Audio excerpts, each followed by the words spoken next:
inilaglag ni Senador Robin Padilla si Attorney Topacio. Ito ay sa isyo ng, sabihin nating away. Nag-away talaga sila sa stage sa rally nila sa Davao. Itong si Rowena Guanzon at saka si Topacio.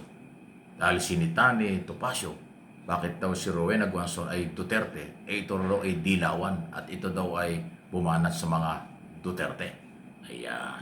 Doon mismo yan sa harap ni Sara Duterte, nag-aaway sila. Kung hindi pa inawat, parang gustong magbubugan pa. Sa bagay, mukhang lalaki rin dating ni Guanzon. Siguro ang tingin nito Topacio, lalaki ito sapakin ko kaya. Anyway, so, eto ho yan. Ganito yung istorya. Sabi po ni Senador Robin Padilla, nag-post siya doon sa kanyang social media pero ayaw ko na ipakita at kinuwento lang naman niya. Kukwento ko na rin lang sa inyo.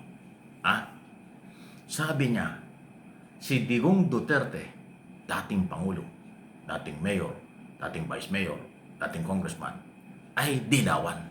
Ayan. Ito yung kanyang basihan. At totoo ito. Actually, na-topic ko na rin ito nung 2 years ago, 3 years ago. Si Duterte kaya napasok sa politika sa Davao City as Vice Mayor. Yan po ay ini-appoint ni dating Pangulong Cory Aquino Pasintabi na sa kabilang buhay na. Noong 1986 hanggang 87, revolutionary government. Walang saligang batas. Di ba? So, lahat ng mga local official, OIC, or ginawang acting governor, mayor, vice mayor ng panahon ni Cory under revolutionary government.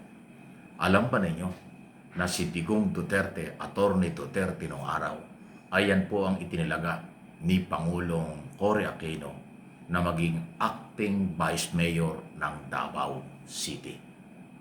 Doon nagsimula yun, ang politika ni Duterte. Kaya ang turing ni Robin Padilla, si Duterte ay dati ring piklawan o dilawan. Totoo yan. At si Rowena Guanzon ay dati ring dilawan o Liberal Party. Koring-kori yan ng mga panahon yun, talagang Liberal Party.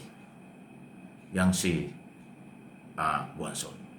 So, ang pinapalabas dito sa aking opinion, analysis, gina-justify ni Robin Padilla na si Duterte at Guanzon parehong dilaw, parehong dating Liberal Party. Dating baka Cory, baka Aquino sila nung panahon yun. Kasi hindi itatalaga ni dating Pangulong Cory Aquino bilang acting Vice Mayor si Duterte kung hindi niya pinagkakatiwalaan. Kung anti-Marcos or pro-Marcos si Duterte nung panahon yun, ilalagay ba ni Cory yan? Hindi.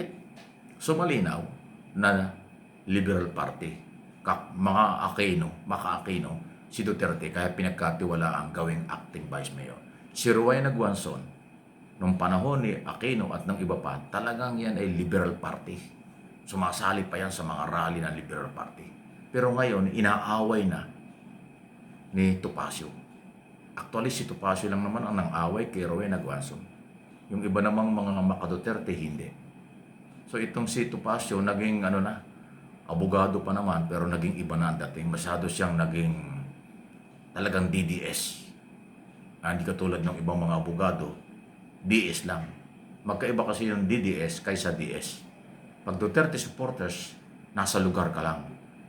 Pag DDS, medyo may galit. Iba ang dating.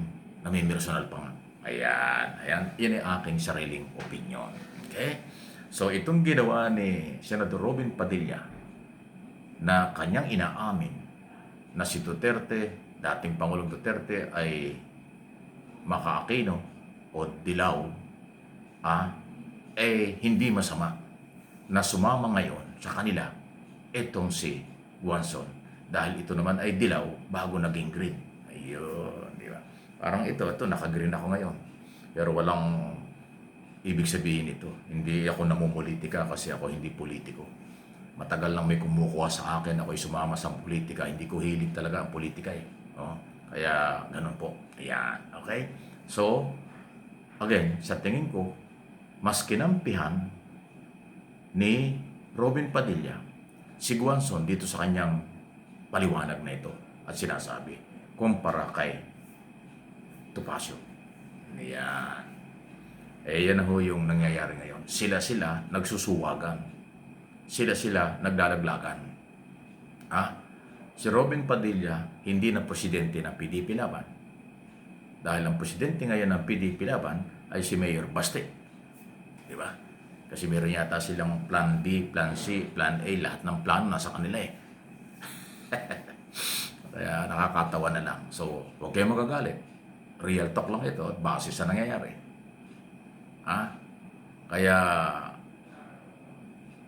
Kaya pala nandyan pa rin si Guanzon, hindi umaalis sa kanila. Kasi pagka pala binalikan ang nakaraan, silang dalawa pala ay parehong dilaw. Pareho silang makakore before. Ayun. Kaya lang naman naging anti-Marcos ang mga Duterte ngayon. Alam mo na kung ano nangyari. Dahil baka natigil yung negosyo nila, nawala yung kapangyarihan ni Vice President, nakasuhan si Duterte at nakulong si Duterte. At ngayon, iniimpis pa si Sara Duterte, pero hindi naman Malacanang ang may kinalaman yan. Ang komplena sa ICC, mga Pilipino. Ang komplena sa Kongreso, na impeachment laban kay Sara, ay mga sibilyan at hindi naman ang gobyerno. Kaya lang gobyerno ang pinagbibintangan. Akala nila lahat ay ang Pangulo may kinalaman dyan. Hindi. Dahil ang Pangulo nakapokus lang sa trabaho niya. Binubugbog lang nila para masira sa taong bayan.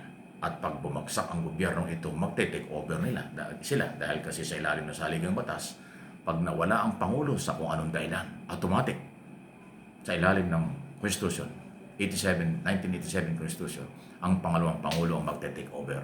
Yun ang gusto nilang mangyari. Ay kaso, wala namang suporta sa mamamayan. Ang suporta lang ng mga Duterte ay DDS. Although mamamayan din sila, pero kakaunti yan.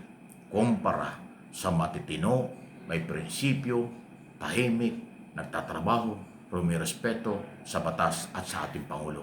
Majority yan ng Pilipino sa buong mundo. Milyon-milyon yan.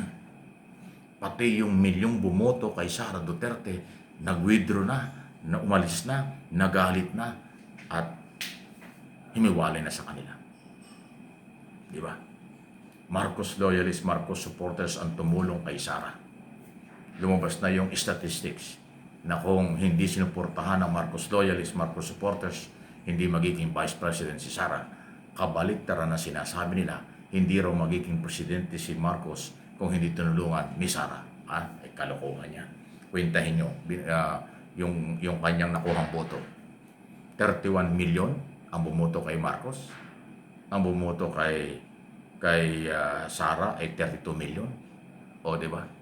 Mahigit na parang 31.5 million ang boto ni Marcos. Ayan din ang bumoto kay Sara. So, ibig sabihin, yung 32 million na nakuha ni Sara, mahigit lang 500 doon ang Duterte. Ang karamihan doon, Marcos loyalists. Kasi gano'n yan eh. Gano'n ang kwenta ron eh. Nakuha nyo? 32 million ang kay Sara Duterte. 31.5 million ang kay Bongbong Marcos. So, mahigit lang 500,000 ang botong nakuha ni Sara sa mga DDS. Yung 31.5 million, Duterte supporters yun. No, Marcos supporters yun. Marcos loyalists. Ganun ang basihan doon. Kung hindi nyo alam ang kwenta, hindi magkwento kayo. Yung kwenta nyo, walang kwenta. Pero yung kwenta ko, yun ang kwentang totoo. Kasi nasa record yan ng COMELEC. Ganun karami ang botong nakuha nila.